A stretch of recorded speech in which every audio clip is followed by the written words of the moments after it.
Well, a habit is a redundant set of automatic, unconscious thoughts, behaviors, and emotions that's acquired through repetition. A habit is when you've done something so many times that your body now knows how to do it better than your mind. So if you think about it, people wake up in the morning, they begin to think about their problems. Those problems are circuits of memories in the brain. Each one of those memories are connected to people and things at certain times and places. And if the brain is a record of the past, the moment they start their day, they're already thinking in the past. Each one of those memories has an emotion. Emotions are the end product of past experiences. So the moment they recall those memories of their problems, they all of a sudden feel unhappy, they feel sad, they feel pain. Now, how you think and how you feel creates your state of being. So the person's entire state of being when they start their day is in the past. So what does that mean? The familiar past will sooner or later be predictable future. So if you believe that your thoughts have something to do with your destiny, and you can't think greater than how you feel, or feelings have become the means of thinking, by very definition of emotions, you're thinking in the past. And for the most part, you're going to keep creating the same life. So then people grab their cell phone, they check their WhatsApp, they check their text, they check their emails, they check Facebook, they take a picture of their feet, they post it on Facebook, they tweet something, they do Instagram, they check the news, and now they feel really connected to everything that's known in their life. And then they go through a series of routine behaviors. They get out of bed on the same side, they go to the toilet, they get a cup of coffee, they take a shower, they get dressed, they drive to work the same way, they do the same things, they see the same people, they push the same emotional buttons, and that becomes the routine, and it becomes like a program. So now they've lost their free will to a program, and there's no unseen hand doing it to them. So when it comes time to change, the redundancy of that cycle becomes a subconscious program. So now 95% of who we are by the time we're 35 years old is a memorized set of behaviors, emotional reactions, unconscious habits, hardwired attitudes, beliefs, and perceptions that function like a computer program. So then a person can say with their 5% of their conscious mind, I want to be healthy, I want to be happy, I want to be free.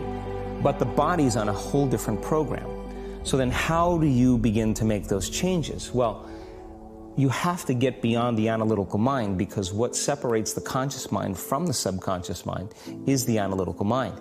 And that's where meditation comes in, because you can teach people through practice how to change their brainwaves, slow them down. And when they do that properly, they do enter the operating system where they can begin to make some really important changes. So most people then wait for crisis or trauma or disease or diagnosis. They wait for loss, some tragedy to make up their mind to change. And my message is, why wait? And you can learn and change in a state of pain and suffering, or you can learn and change in a state of joy and inspiration. And I think right now, the cool thing is that people are waking up. That's really interesting, and where I found the deepest hooks into how powerful this can be for somebody is when you talk about trauma, and you've talked about how people experience a traumatic event, but they then basically rehearse it, and how that then has this knock-on effect. So what is that? Why do people find it so hard to get past trauma? The stronger the emotional reaction you have to some experience in your life, the higher the emotional quotient, the more you pay attention to the cause. And the moment the brain puts all of its attention on the cause, it takes a snapshot, and that's called a memory. So long-term memories are created from very highly emotional experiences. So what happens then is that people think neurologically within the circuitry of that experience, and they feel chemically within the boundaries of those emotions. And so when you have an emotional reaction to someone or something, most people think that they can't control their emotional reaction. Well, it turns out if you allow that emotional reaction, it's called a refractory period, to last for hours or days, that's called a mood. I say to someone, hey, well, what's up? You say, I'm in a mood. Well, why are you in a mood? Well, I had this thing happen to me 5 days ago, and I'm having one long emotional reaction. If you keep that same emotional reaction going on for weeks or months, that's called temperament. Why is he so bitter? I don't know, let's ask him. Why is he so bitter? Why are you bitter? Well, I had this thing happen to me 9 months ago. And if you keep that same emotional reaction going on for years on end, that's called a personality trait. And so learning how to shorten your refractory period of emotional reactions is really where the work starts. So then people, when they have an event, what they do is they keep recalling the event, because the emotions of stress hormones, the survival emotions, are saying pay attention to what happened because you want to be prepared if it happens again. Turns out most people spend 70% of their life living in survival and living in stress. So they're always anticipating the worst case scenario based on a past experience. And they're literally, out of the infinite potentials in the quantum field, they're selecting the worst possible outcome, and they're beginning to emotionally embrace it with fear. And they're conditioning their body into a state of fear. Do that enough times, body has a panic attack without you. You can't even predict it because it's programmed subconsciously. So then you say to the person, why are you this way? And they'll say, I am this way because of this event that happened to me 15 or 20 years ago. And what that means from a biological standpoint is that they haven't been able to change since that event. So then the emotions from the experience tend to give the body and the brain a rush of energy. So people become addicted to the rush of those emotions, and they use the problems and conditions in their life to reaffirm their limitation, so at least they can feel something. So now when it comes time to change, you say to the person, why are you this way? Well, every time they recall the event, they're producing the same chemistry in their brain and body as if the event is occurring, firing and wiring the same circuits and sending the same emotional signature to the body. Well, what's the relevance behind that? Well, your body is the unconscious mind. It doesn't know the difference between the experience that's creating the emotion and the emotion that you're creating by thought alone. So the body's believing it's living in the same past experience 24 hours a day, 7 days a week, 365 days a year. And so then when those emotions influence certain thoughts, and they do, and then those thoughts create the same emotions, and those same emotions influence the same thoughts, now the entire person's state of being is in the past. So then the hardest part about change is not making the same choices you did the day before, period. And the moment you decide to make a different choice, get ready, because it's going to feel uncomfortable. The bigger thing is that we keep firing and wiring those circuits. They become more hardwired. So you have a thought and then the program runs. But it's the emotion that follows the thought. If you have a fearful thought, you're going to feel anxiety. The moment you feel anxiety, your brain's checking in with your body and saying, yeah, you're pretty anxious. So then you start thinking more corresponding thoughts equal to how you feel. Well, the redundancy of that cycle conditions the body to become the mind. So now, when it comes time to change, a person steps into that river of change and they make a different choice, and all of a sudden, they don't feel the same way. So the body says, well, you've been doing this for 35 years. You're going to just stop suffering and stop feeling guilty and stop feeling shameful, and you're not going to complain or blame or make excuses or feel sorry for yourself. Well, the body's in the unknown. So the body says, I want to return back to familiar territory. So the body starts influencing the mind, and it says, start tomorrow. You're too much like your mother. You'll never change. This isn't going to work for you. This doesn't feel right.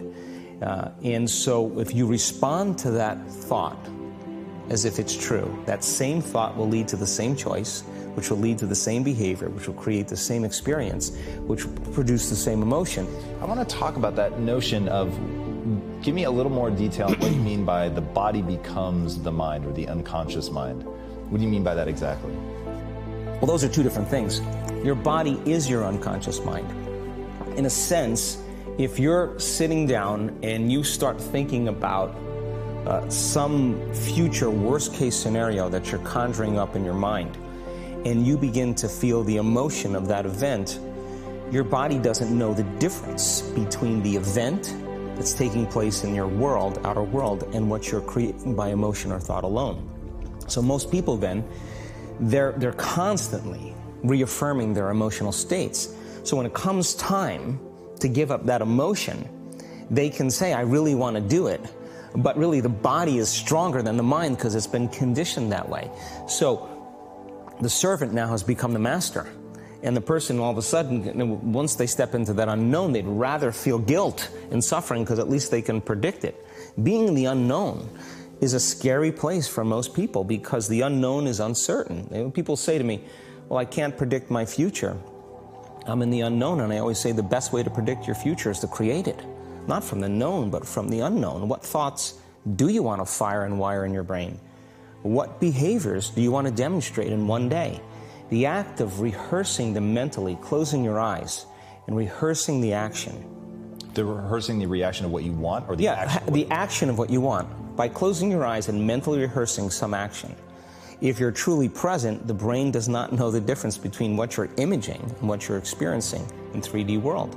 So then you begin to install the neurological hardware in your brain to look like the event has already occurred. Now, your brain is no longer a record of the past. Now it's a map to the future. And if you keep doing it, priming it that way, the hardware becomes a software program. And who knows, you just may start acting like a happy person. And then I think the hardest part is to teach our body emotionally what the future will feel like ahead of the actual experience. So what does that mean? You can't wait for your success to feel empowered. You can't wait for your wealth to feel abundant.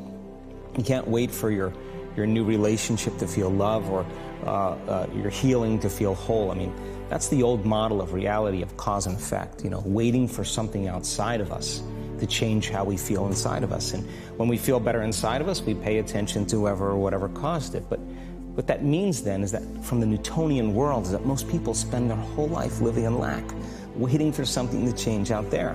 What do you mean the Newtonian world? The Newtonian world is all about the predictable. It's all about predicting a future. But the quantum model of reality is about causing an effect. The moment you start feeling abundant and worthy, you are generating wealth. The moment you're empowered and feel it, you're beginning to step towards your success. The moment you start feeling whole, your healing begins. And when you love yourself and you love all of life, you'll create an equal. And now you're causing an effect. And I think that's the difference between living as a victim in your world, saying, I am this way because of this person or that thing or this experience. They made me think and feel this way.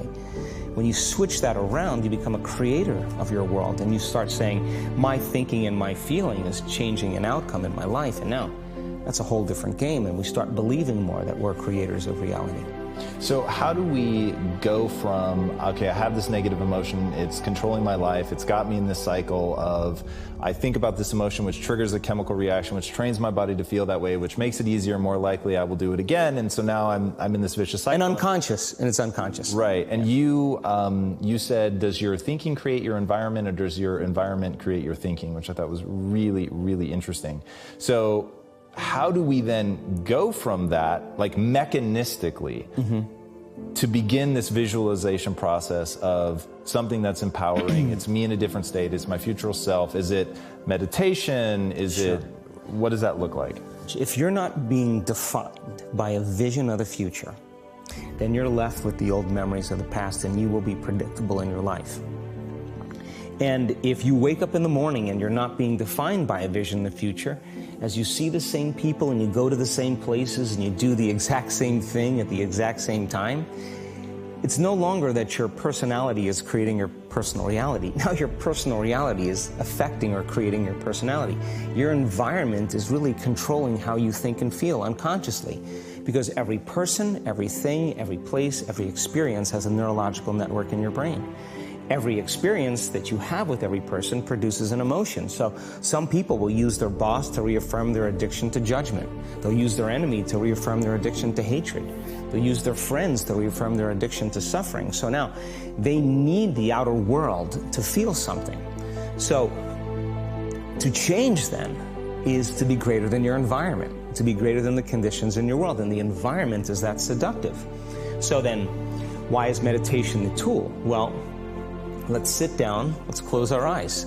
Let's disconnect from your outer environment. So if you're seeing less things, there's less stimulation going to your brain. If you're playing soft music or you have earplugs in, less sensory information coming to your brain, so you're disconnecting from your environment. If you can sit your body down and tell it to stay like an animal, stay right here. I'm going to feed you when we're done. You can get up and check your emails. You can do all your texts. But right now, you're going to sit there and obey me. So then, When you do that properly, and you're not eating anything or smelling anything or tasting anything, you're not up experiencing and feeling anything, you would have to agree with me that you're being defined by a thought, right? So when the body wants to go back to its emotional past, and you become aware that your attention is on that emotion, and where you place your attention is where you place your energy, you're siphoning your energy out of the present moment into the past, and you become aware of that. And you settle your body back down in the present moment, because it's saying, well, it's 8 o'clock. You normally get upset because you're in traffic around this time. And here you are sitting, and we're used to feeling anger, and you're off schedule. Oh, it's 11 o'clock, and you usually check your emails and judge everybody. Well, the body's looking for that predictable chemical state.